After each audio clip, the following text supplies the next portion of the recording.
Assalamualaikum warahmatullahi wabarakatuh. Perkenalkan, nama saya Sada Muhammad Ihsan.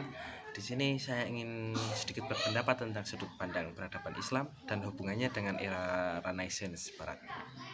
Zaman Renaissance adalah abad keemasan dalam sejarah peradaban Barat.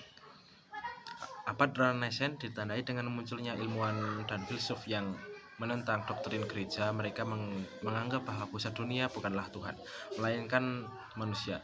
Manusialah yang berhak, dia harus menentukan masa depannya sendiri dan tidak menyerah pada takdir. Melihat sejarah peradaban Islam dalam perluasan wilayah kekuasaannya, peradaban Islam tidak lepas dari perkembangan peradaban Eropa. Beberapa peristiwa sejarah peradaban Islam telah mempengaruhi perkembangan Eropa, mulai dari penaklukan Andalusia dan Sisilia hingga Perang Salib. Kontak antara negara-negara Eropa dengan Islam sejatinya telah dibangun oleh Nabi Muhammad SAW sejak masa-masa awal dakwah Islam. Ya, seperti Rasulullah mengirim surat kepada raja-raja Mesir, raja-raja Bizantium, raja Ethiopia, dan raja Persia. Ya, pasukan Islam memasuki Eropa pertama kali ke Spanyol pada tahun 711 Masehi, tentunya menggemparkan dunia Eropa pada masanya.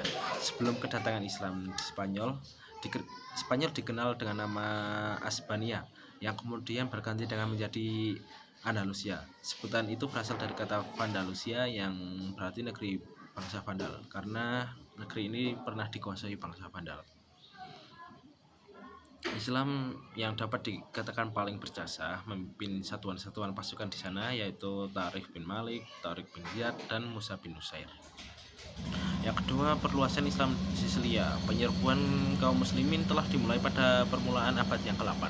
Mereka telah menjangkau seluruh Spanyol dan melebar jauh ke Prancis Tengah dan bagian-bagian penting dari Italia. Dunia Kristen Latin ini merasakan pengaruh Muslim melalui Sisilia. Serangan pertama Sisilia tahun 652 Masehi. Saat itu juga, pada tahun 831 Masehi, kota Palermo dapat dikuasai umat Islam. Penaklukan daerah Italia terus berlangsung hingga mencapai anti klimaks pada abad ke-9, yaitu pada tahun 871 Masehi. Saat itu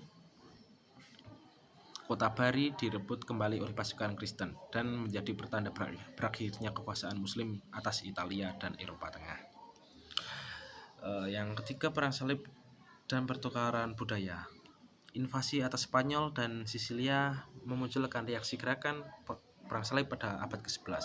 Terjadinya Perang Salib ini mengakibatkan terjadinya tukar-menukar pengaruh budaya di antara mereka, atau lebih tepatnya penerimaan orang-orang Eropa atas corak-corak kebudayaan Islam. Tentara-tentara salib menetap di timur Islam pada waktu yang cukup lama, sejak abad ke-5 hingga abad ke-7 Hijriah.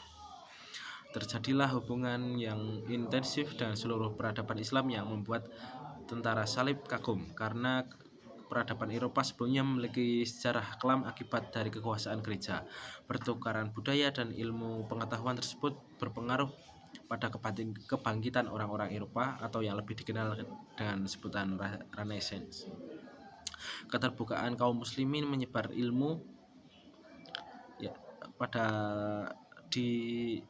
diawali penaklukan Islam ke Spanyol, mengubah tatanan baru dan pencerahan terhadap bangsa Eropa dengan sebuah peradaban yang baru, yakni peradaban Islam yang dibawa oleh bangsa Arab dan masuk melalui Spanyol.